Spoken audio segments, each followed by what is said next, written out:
ดำเนินรายการโดยพระธรรมกิติเมธีผู้ช่วยเจ้าอาวาสวัดแหลมที่ว่าเวลาวิหาร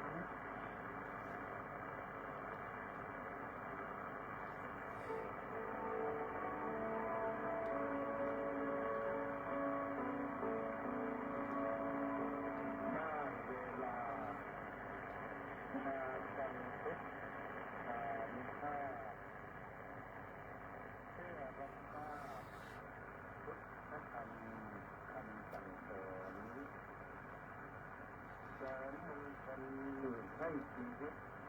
แทนหลักนอนรอพักผ่อนสุขสบายกายใจเทิน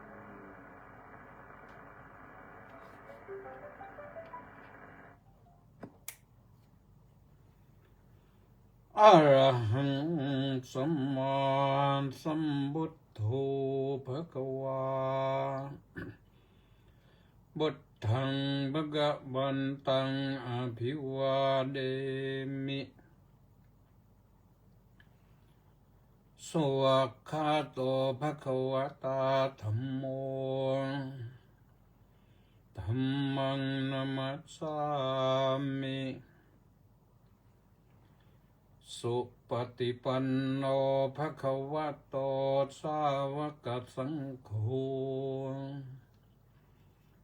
สังฆังนะมามิก็ถวายความนอบน้อมแด่พระรัตนตรัยขอคารวะพระเถรานุเถระเจริญสุขสวัสดีมายังท่านสาธุชนผู้ฟังทุกท่านผู้ชมทุกคนขณะนี้เวลา 21:09 นาทีเราก็มาฟังรายการพุทธานุภาพกันกับพระธรรมกิติเมธีผู้ช่วยเจ้าอาวาสวัดราชาธิวาสวิหารและเจ้าคณะภาค 17-18 ธรรมยุทธรายการนี้มีให้ฟังกันวันจันทร์ถึงวันศุกร์ 3 ทุ่มถึง 4 ทุ่มโดยประมาณวันนี้เป็นวันอังคารที่ 13 มกราคมพระพุทธศักราช 2569 แรม 10 ค่ำเดือนยี่รายการก็มีให้ฟังกันวันจันทร์ถึงวันศุกร์เสาร์อาทิตย์ก็ฟังชมกันทาง Facebook อย่างเดียว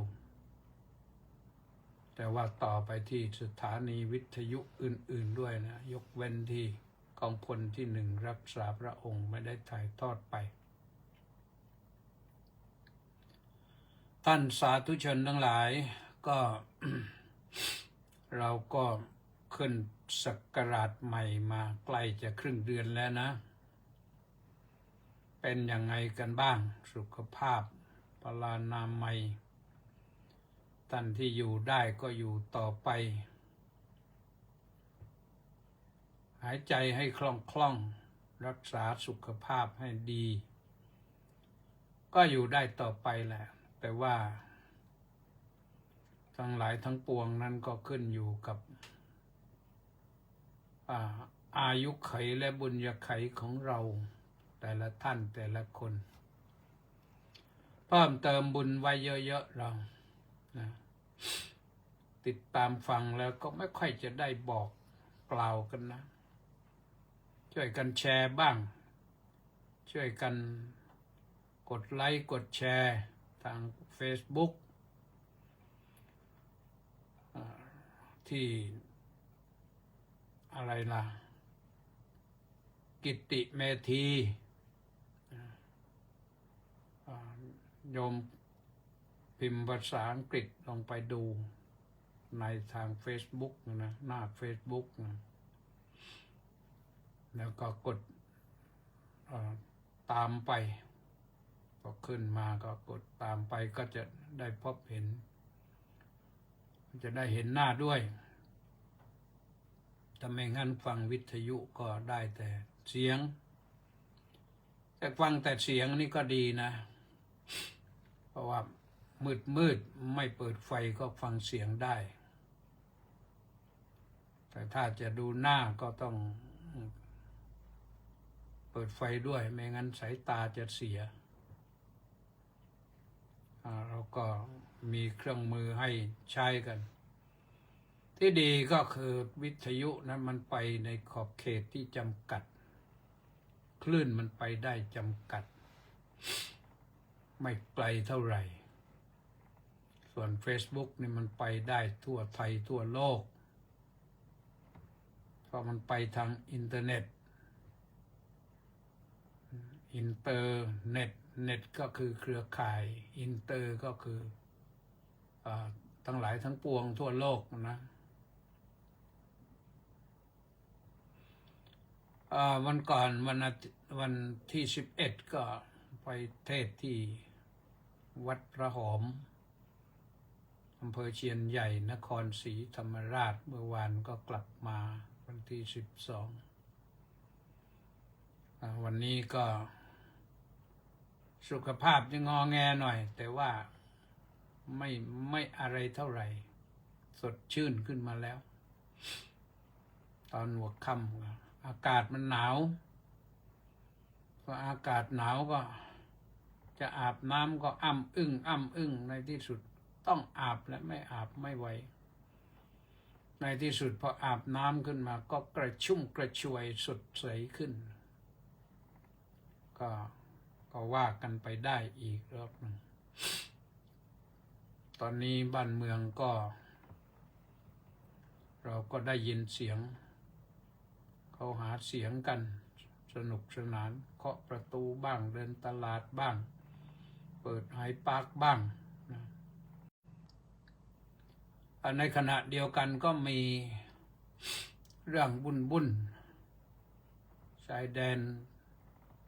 ทางจังหวัดอุบลราชธานีศรีสะเกษสุรินทร์บุรีรัมย์สระแก้วตราดก็ยังไว้ใจอะไรไม่ได้เอาอย่างครั้งนี้วัวยังไม่ทันหายควายเข้ามาแทรกปัตตานียะลานราธิวาส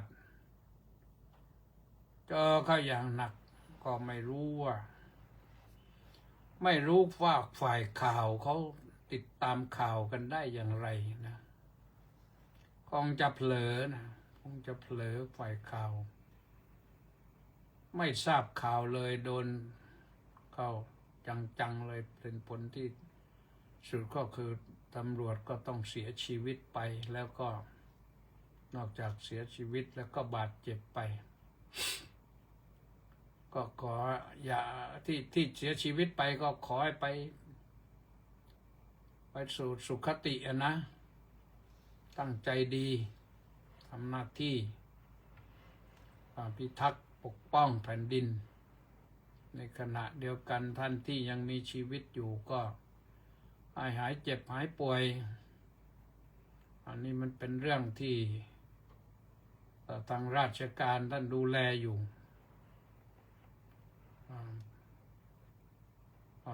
พระสงฆ์องค์เจ้าก็คงจะต้องลำบากกันอีกนะบิณฑบาตอะไรก็ไม่คล่องก็ยุ่งอีกอันนี้ก็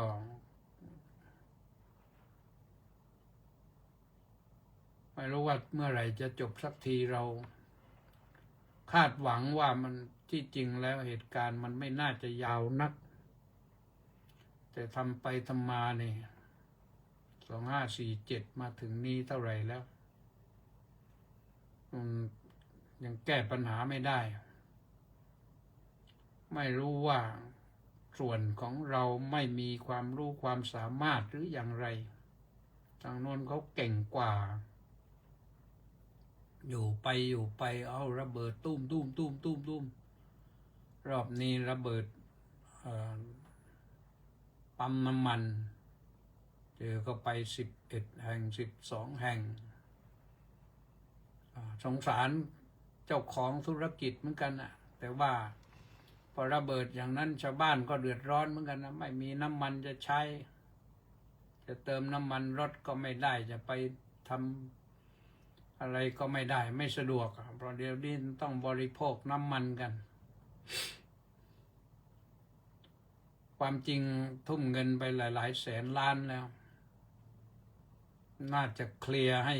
หมดสักทีนะใช้สูตรของพระพุทธเจ้านี่ป้องกันให้เข้มแข็ง ป้องกันได้แล้วกำจัดให้ราบคาบ แล้วก็พัฒนาชาติบ้านเมืองไป ให้คนพอใจ ได้แล้วก็พัฒนาได้แล้วก็รักษาไว้ให้มั่นคง ช่วยกันรักษาแค่4 ขั้นตอนนี้ทำให้ครบสมบูรณ์ครบวงจร มันก็แก้ปัญหาได้นะการป้องกันนี่ก็สำคัญอาตมาภาพเองเคยเสนอไว้ว่าน่าจะคิดทำถนนเอา8 เลน 10 เลนมาเลยริมชายแดนนะกั้นให้เรียบร้อยรถวิ่งตลอด24 ชั่วโมงทำท่าเรือฝั่งตะวันตกแถวสตูลแล้วก็มาออกฝั่งตะวันออกที่นราธิวาสก็เอาให้มันจริงๆตกลงกับมาเลเซียเสียว่าส่วนไหนที่เราจะต้องล้ำเข้าไปบ้างส่วนไหนเขาที่ล้ำมาจากเรามาสู่เราบ้างก็แลกเปลี่ยนนะมันได้เท่ากันนะมันก็น่าจะได้นะหลายๆประเทศเขาก็ทำกำแพงกั้นกันอยู่งั้นนะแต่จริงแล้วทางภาคใต้ก็หลายจุดแล้วรู้สึกมาเลเขาก็ทำกำแพงแล้วเหมือนกันมันก็น่าจะได้นะทำกำแพงกั้นปิดให้เรียบร้อยเสร็จแล้วตัวไหนที่มันเป็นโจรอยู่ข้างในจับมาแล้วก็อบรมให้เข็ดเลยให้ทำมาหากินให้เรียบร้อยไม่ต้องไปสร้างความเป็นทุกข์น่าจะดีก็เอาตีเส้นเหมือนกับที่ก็ใช้เส้นอะไรขีดทางอีสานใต้นะเขาเรียกเส้นอะไรไม่รู้ตีไปขึ้นไปอยู่ข้างสูงนู่นเครื่องมือข้างบนนั่นแล้วก็ขีดเส้นลงมาข้างใต้ว่าเท่าไหร่แล้วเราก็ทำกันตกลงกันให้มันได้แล้วก็ทำกันไปก็น่าจะแก้ปัญหาได้เหมือนกับเราจะจับปลานะจับปลาป้องกันทำคันกั้นน้ำให้เรียบร้อยเสร็จแล้ววิทน้ำออกปลามันก็โผล่ก็จับพาไปปล่อยเสร็จแล้วก็ปล่อยน้ำเข้าเหมือนเดิมอย่าให้ปลาที่มันอันตรายอยู่อีกจากนั้นก็พัฒนาไปจะปลูกข้าวปลูกอะไรก็ในนั้นก็ว่าไปมันได้เรื่องเศรษฐกิจเรื่องสังคมเรื่องการเมืองเรื่องการบ้านเรื่องการเกษตรเรื่องการศึกษาทุ่มลงไปมันได้ทั้งได้กับได้เลยนะแต่นี่ทุ่มไปนี่มันไม่เห็นโผล่อะไรเลยนะมีแต่ทุ่มหายงบประมาณปีหนึ่งเท่าไหร่ก็น่าเสียดายนะไม่รู้ส่วนราชการเขาคิดอย่างไรนะเราก็เสนอแนวคิดทางพระพุทธศาสนาไปอย่างนั้นแหละนะก็ว่ากันไปนี่ท่านกำพลผู้มณีเข้ามาแล้วนะขอกราบนมัสการในวันอังคารที่13 มกราคม 2569มาด้วยความเคารพอย่างสูงครับผมสาธุท่านสว.ก็ เป็นแฟนประจำไปแล้วนะ FC และ FC เนี่ยวันนี้ก็ ตั้งใจจะมาพูดเสนอให้ญาติโยมได้ฟังเผื่อว่าผู้บริหารบ้านเมืองเขาจะรับฟังด้วยจะเอาไปใช้ด้วยก็ยินดีนะว่าด้วยเรื่องการศึกษาวิถีพุทธนะเราใกล้จะได้รัฐบาลใหม่เนี่ยนะก็อยากเห็นรัฐบาลจัดการศึกษาวิถีพุทธหน่อยไม่รู้พรรคไหนเขามีแนวคิดทางการศึกษาบ้างนะที่จะพัฒนาเนี่ยคงมีบ้างแหละนะเพราะว่ารัฐบาลไทยก็ต้องคิดถึงเรื่องการศึกษาไทยแหละก็คงจะมีบ้างแต่ก็จะคิดอย่างไรนะก็ไม่ทราบคิดตามวิถีพุทธนั้นคือเราถอดรหัสมาจากไตรสิกขานะสิกขาสามหรือไตรสิกขานะถอดรหัสมาจากเนี่ยเดี๋ยวนี้เขาถอดรหัสกันเก่งนะอย่างทีมฟุตบอลอะไรหมูป่าอะคาเดมี่นะติดถ้ำขุนน้ำนางนอนนะเขาก็ถอดรหัสมาแล้วแต่ไม่รู้เอาไปไหนบ้างนะไม่รู้ถอดรหัสมาทำอะไรบ้างแล้วก็กรณีแผ่นดินไหวตึกถล่มเราก็ถอดรหัสกันอีกได้มากี่รหัสแล้วก็ไม่รู้นะเอาไปใช้ประโยชน์อะไรบ้างก็ไม่รู้ก็มาถอดรหัสการศึกษาวิถีพุทธบ้างน่าจะดีนะหลักมีอยู่แล้วหลักการศึกษาไตรสิกขาหรือสิกขาสามสิกขาของพระพุทธเจ้านี่คำว่าสิกขาอย่างเดียวเนี่ยหมายถึงการศึกษาแบบครบวงจรนะครบวงจรทั้งศึกษาของเด็กอ่อนศึกษาของเด็กรุ่นหนุ่มสาวศึกษาของผู้สูงวัยศึกษาของผู้จะเรียกว่าอะไรผู้ชรานะต้องแบ่งอย่างน้อยแบ่งเป็น4 กลุ่มใหญ่ๆนะนี่ถ้าเด็กอ่อนเด็กหนุ่มสาวเด็กประถมเด็กมัธยมก็ว่าไปอีกเด็กอุดมศึกษาชั้น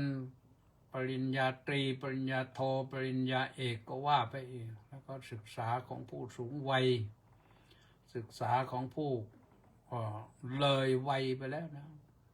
วัยนี่มันไม่เลยหรอกนะเพราะวัยนี่มันแปลว่าเสื่อม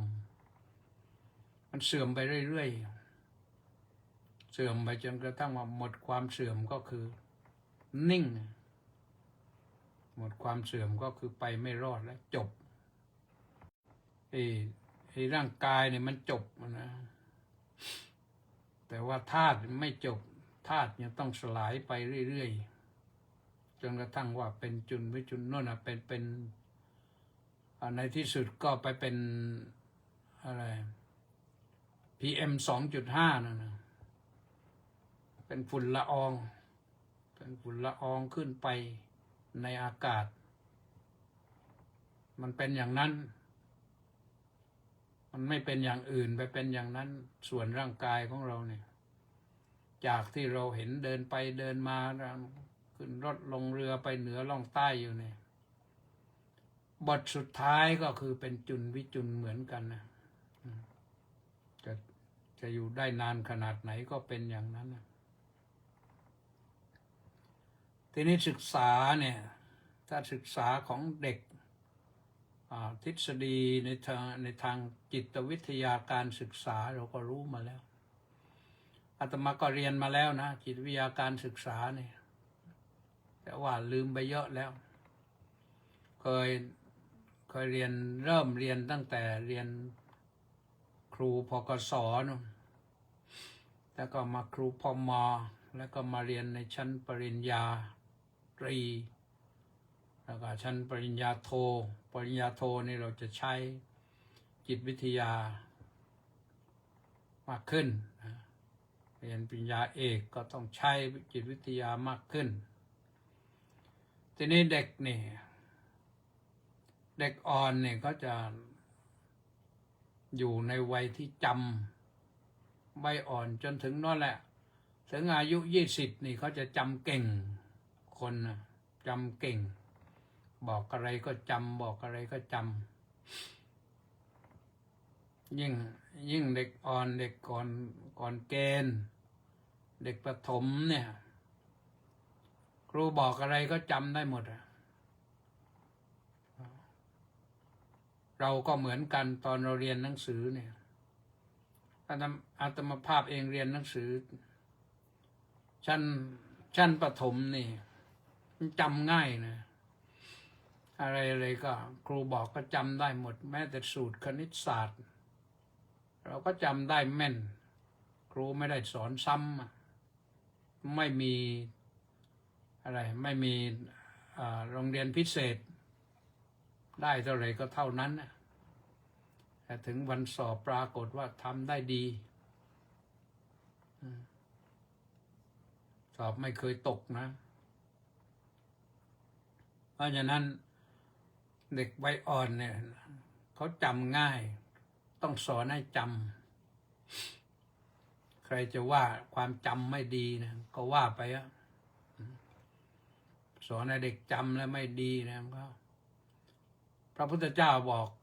ไว้เรื่องสัญญาในความจำเนี่ยทุกคนเนี่ยต้องจำไปถึงนนแหละจำตั้งแต่เด็กถ้าเราจำเรื่องเด็กๆได้พ่อแม่สอนไว้อย่างไรเราก็จำได้ปฏิบัติได้เนี่ยอันนั้นมันเป็นสิ่งที่ดีเราศึกษาในชั้นระดับอุดมศึกษาปริญญาตรีปริญญาโทปริญญาเอกได้อย่างไรก็จำได้มันก็ดีนะจะมายังจำได้เลยก็กอไก่ขอไข่ในเล้าขอขวดของเรากอควายเข้านาขอคนครึ่งครั้งขอระฆังข้างคว้างงูใจกล้าจอจานใช้ดีจอฉิงตีดังชอช้างวิ่งนี้โซลำทีเจ้าก็เจอคู่กันตัก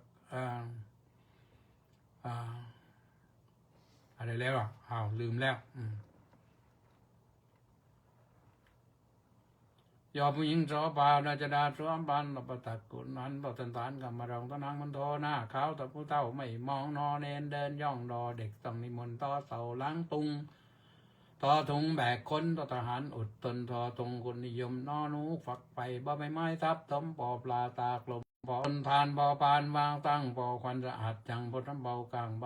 มาคึกคักยอยักษ์เขี้ยวใหญ่รอเรือพายไปรอลิงไต่ราววอแวนวงยาจะก็สลาเงียบเงาจะบริสีหนวดยาวสอเสือดาวกระนองพอหีบใส่ผ้ารอจุฬาข้าพย้อมอ่างเนืองนองโหนกูตาโตเนี่ยใช้ได้ใช่ไหมโยมยังจำได้นะ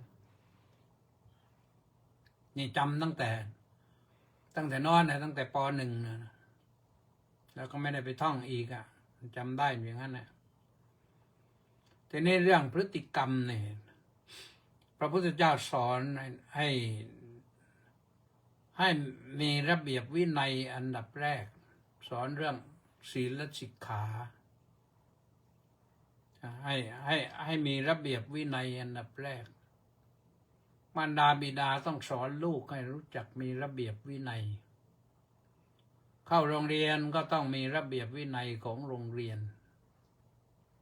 เด็กถึงจะเรียบร้อยนี่เทียบเคียงนะ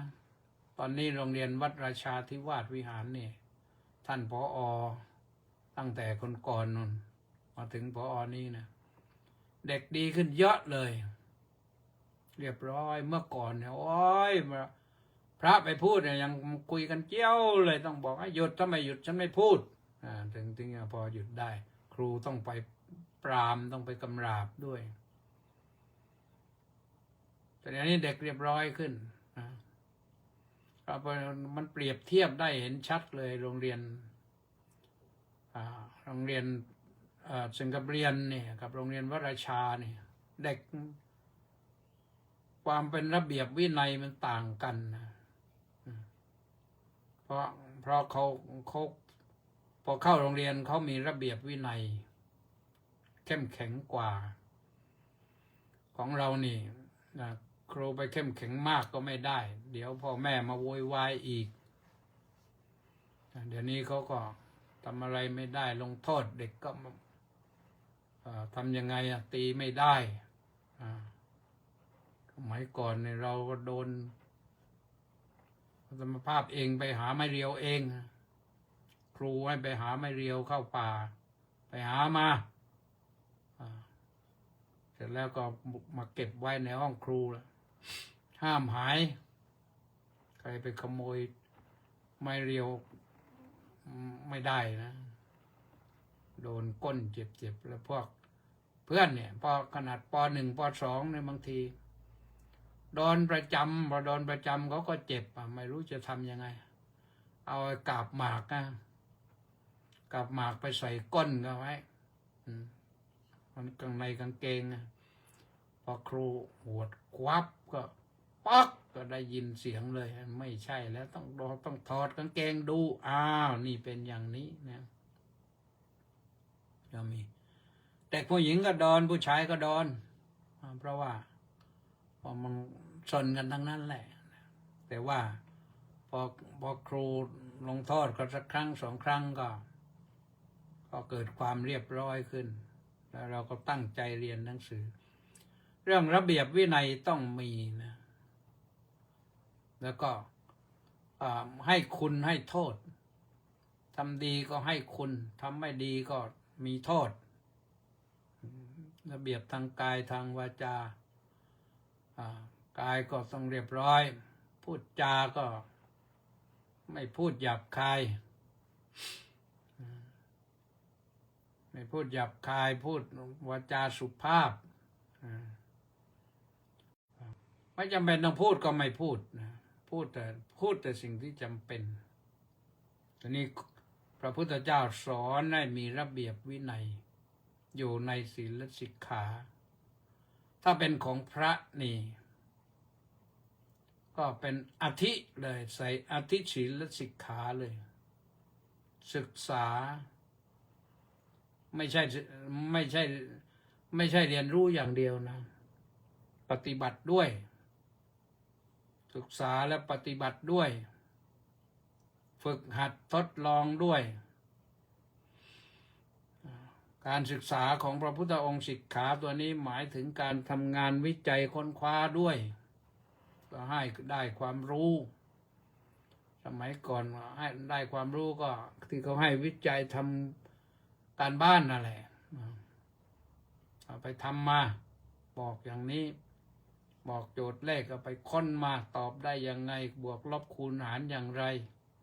ก็ไปว่ามานั่นคืองานวิจัยของเด็กนะพอในระดับหนุ่มสาวขึ้นมาก็การค้นคว้าวิจัยมันก็สูงขึ้นหน่อยระเบียบวินัยก็ต้องปรับเปลี่ยนไปตามภาวะตามวุฒิภาวะเป็นสิ่งสำคัญถ้าถึงคราวหนุ่มสาวแล้วไม่รู้จักมีระเบียบวินัยนี่คนมันก็เละนะมีลูกชายก็เละมีลูกสาวก็เละนะไปทำโน่นทำนี่มันหาเรื่องให้พ่อแม่มันเป็นทุกข์เดือดร้อนอยู่ตลอดนะแค่เป็นทุกข์ธรรมดาไม่พอจะมาไปทำเรื่องที่มันกลายเป็นเรื่องเบียดเบียนทรัพย์สินของพ่อแม่อีกไปโดนจับโดนซ้อมโดนอะไรต่างๆก็ไปติดคุกพ่อแม่ก็เดือดร้อนอีกนะที่ต้องเดือดร้อนเพราะว่าไม่อบรมลูกให้ดีลูกไม่ได้รับการศึกษาที่ดีต้องทำนะต้องทำงานให้เขาวิจัยคำว่าวิจัยไม่ได้หมายความว่าต้องไปค้นคว้าอะไรอย่างเดียวต้องทำงาน พิสูจน์ให้เห็นว่าเขาทำงานได้รู้งานเข้าใจงานแต่สำหรับนักวิจัยจริงๆเขาก็ว่าไปอีกเรื่องหนึ่งค้นหาความรู้ใหม่ความรู้ใหม่ที่เอามาใช้ประโยชน์สาธารณะได้อย่างนักการศึกษานักวิทยาศาสตร์ที่เขาค้นคว้าวิจัยเนี่ยหรือทางการแพทย์เขาค้นคว้าวิจัยเรื่องโรคร้ายเนี่ยก็ต้องค้นให้พบว่าโรคนี้มันมาจากไวรัสตัวไหนแบคทีเรียตัวไหนมาอย่างไรจะต้องกำจัดอย่างไรต้องแก้อย่างไรมี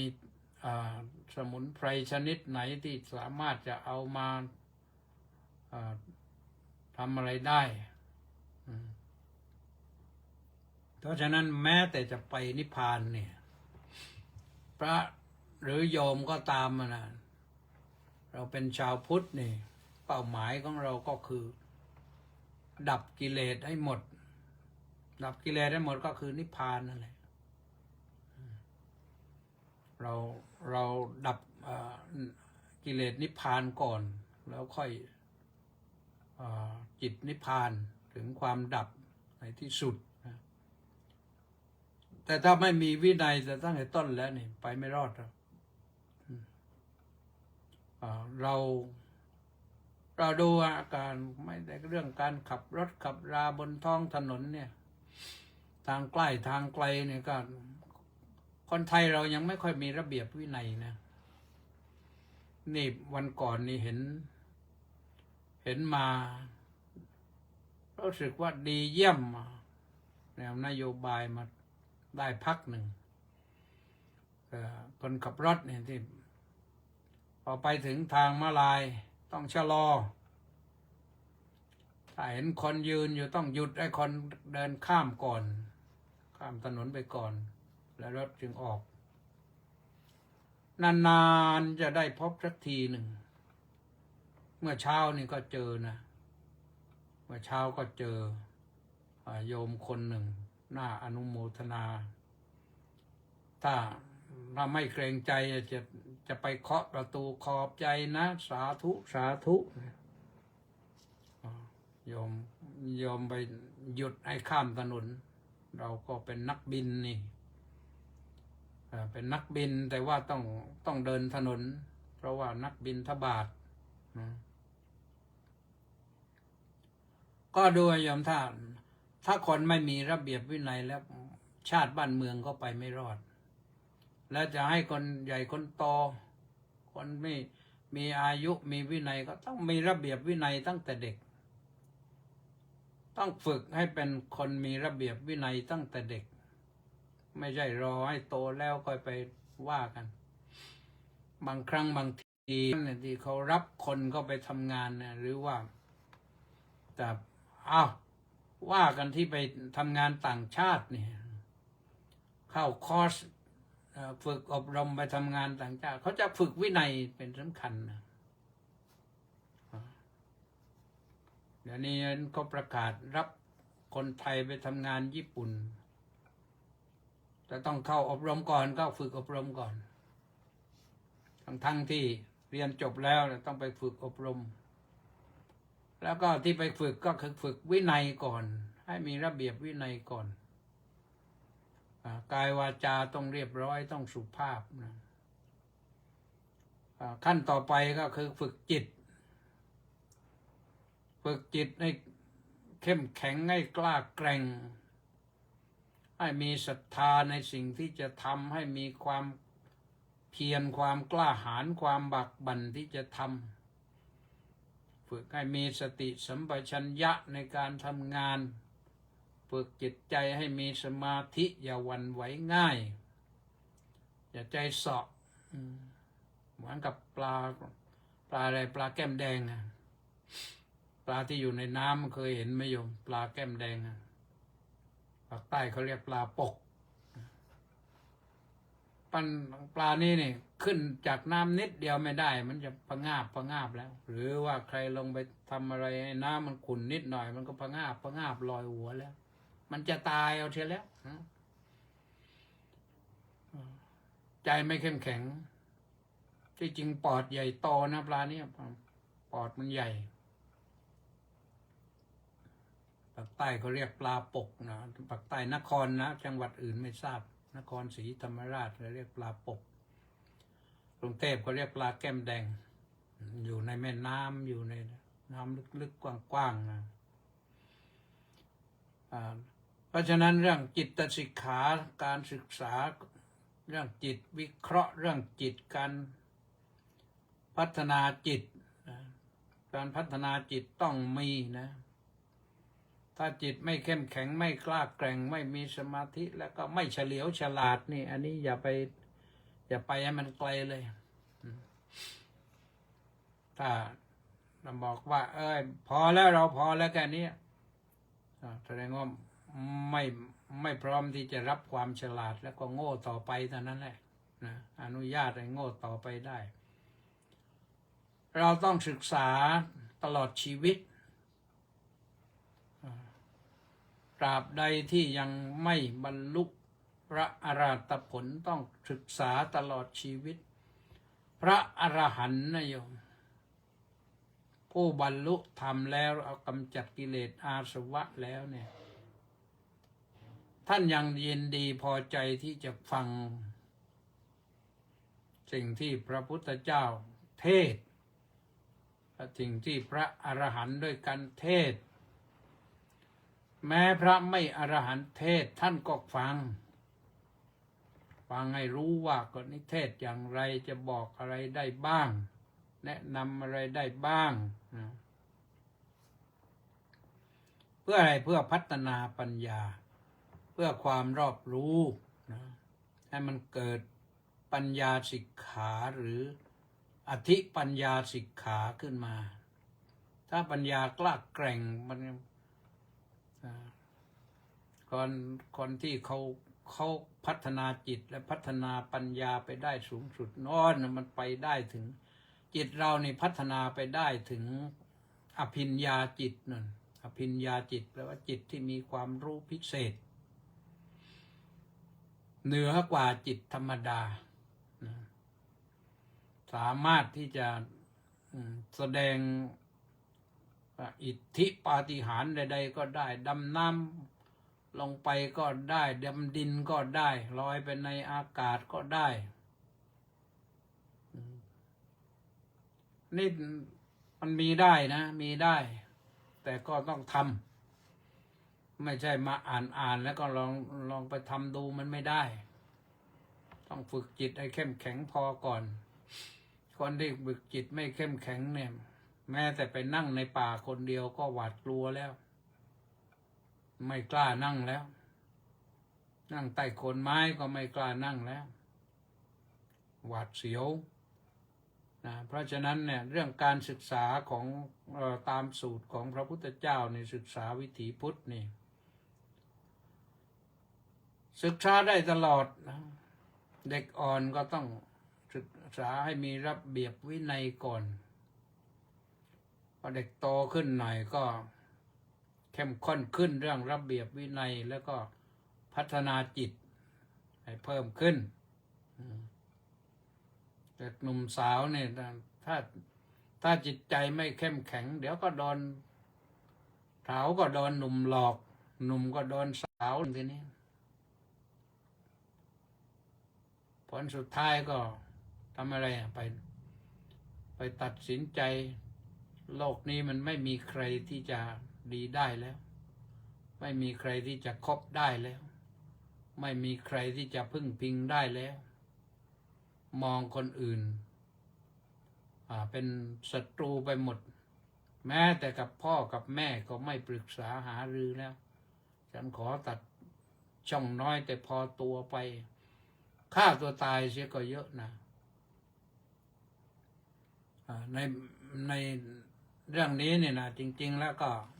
ส่วนหนึ่งมันก็เป็นเหมือนกันคนฆ่าตัวตายเนี่ย มันเป็นเรื่องกรรมเก่าตามมาบีบบังคับชวนให้เป็นได้เหมือนกันนะเคยมีพระรูปหนึ่งแต่พระรูปนั้นก็เป็นบรรยายนะแล้วท่านก็มรณภาพไปแล้วท่านกลับไปงานศพน้องสาวกลับไปบ้านไปงานศพน้องสาวแล้วก็มีน้องเขยคนหนึ่งมาพูดนั่งพูดในงานคนมันโง่นี่ฆ่าตัวตายนี่มันโง่จริงๆอย่างนั้นอย่างนี้ปรากฏว่าเที่ยววิพากษ์วิจารณ์คนอื่นเขาพอหลวงพ่อเสร็จงานก็กลับมากรุงเทพวราชานี่แหละก็ปรากฏว่าคนที่พูดอย่างนั้นนะที่ไปวิพากษ์วิจารณ์เพื่อนอย่างนั้นนะผูกคอตายใช่แล้วเขาก็แจ้งมาเขาเลยตายก็ให้มันตายไปนะชอบนินทาว่าร้ายเพื่อนนะตัวเองก็ไปด้วย นี่มันเป็นที่อย่างนั้นนะไม่รู้ว่ากรรมอะไรตามมาในที่สุดเขาก็ไปเหมือนกันเพราะฉะนั้นอันนี้ก็ว่าไปแล้วนะคนมาถึงเวรถึงกรรมหนีไม่พ้น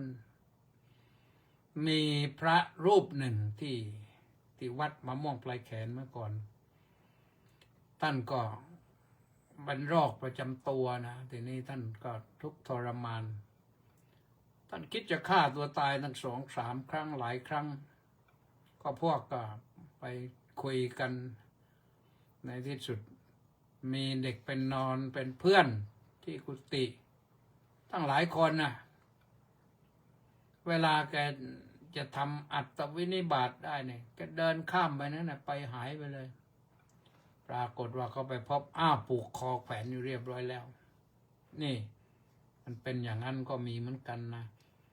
แต่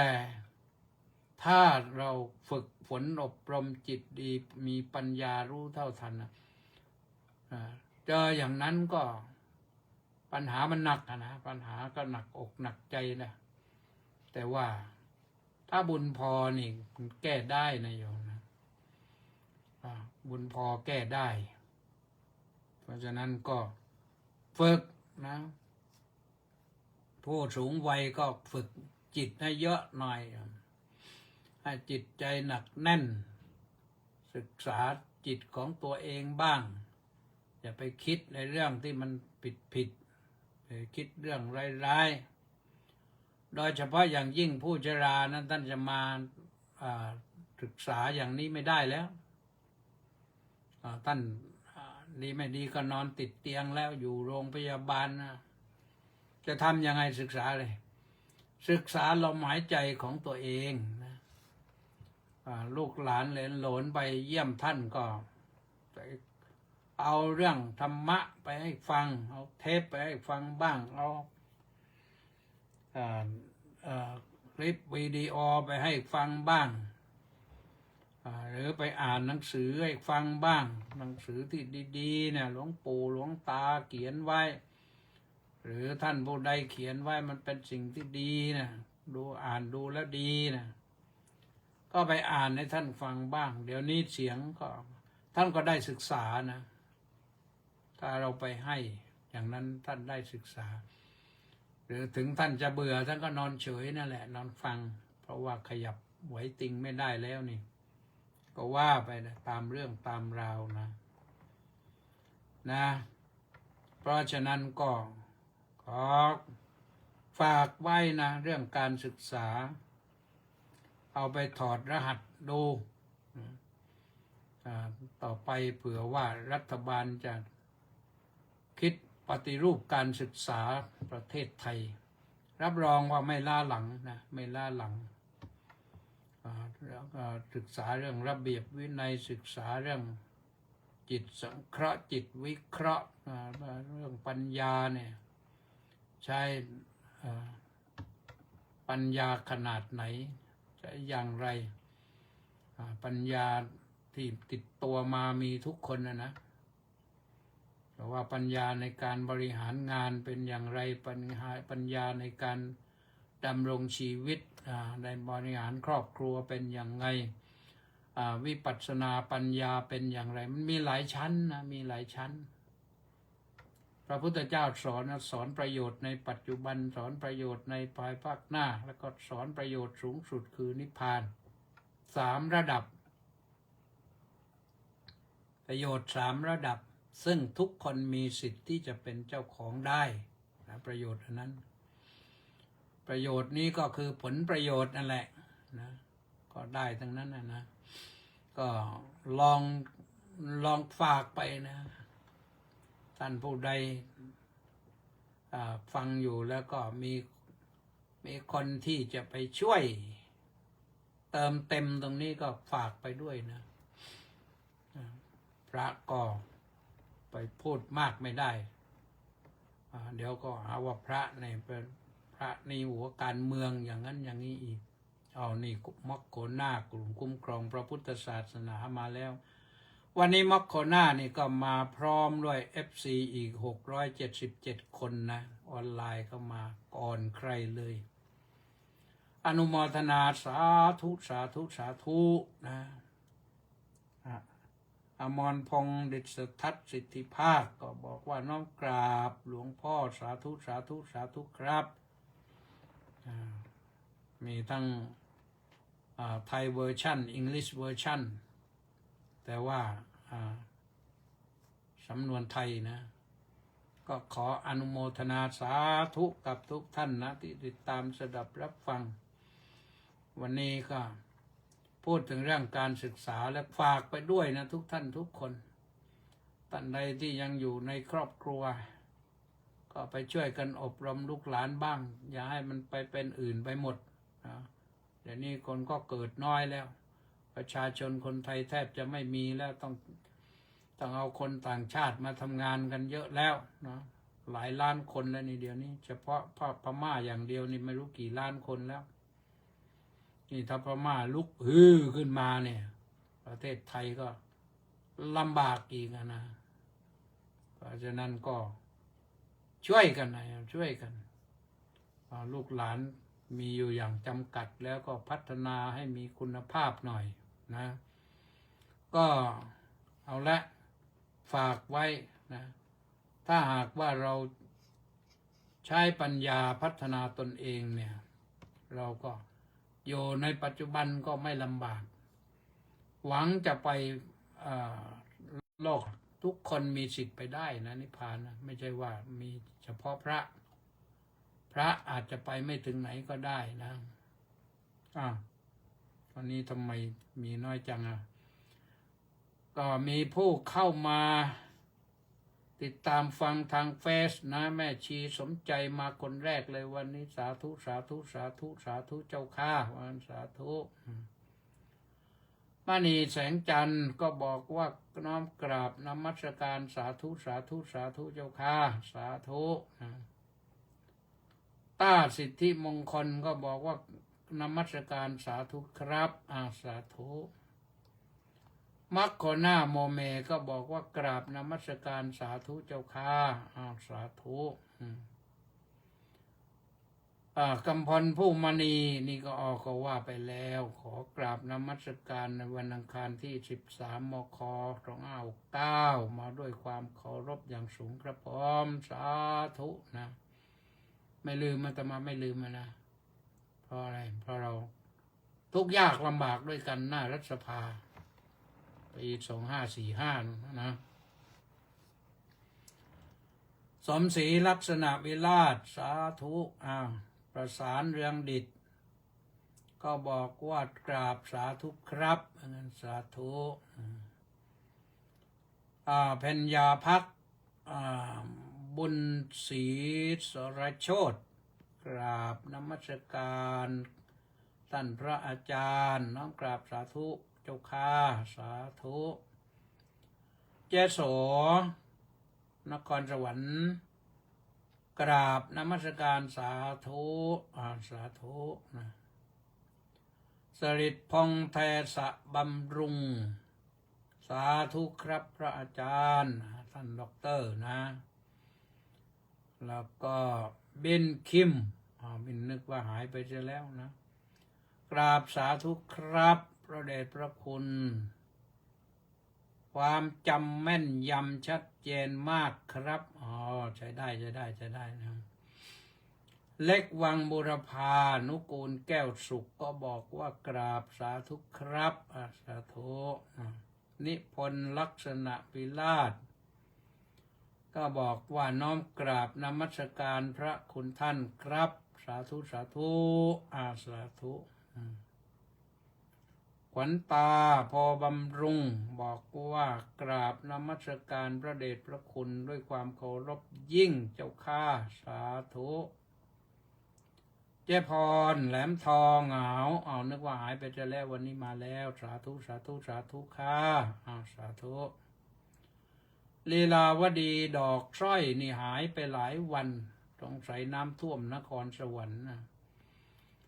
น้อมกราบนมัสการด้วยความเคารพเจ้าข้าสาธุสาธุแล้วก็มาถึงกิมอินบุญท่านกราบนมัสการเจ้าข้าสาธุที่จริงจ่ายไปเมื่อเช้านี่ไม่รู้เพราะอะไรนะอมรพงษ์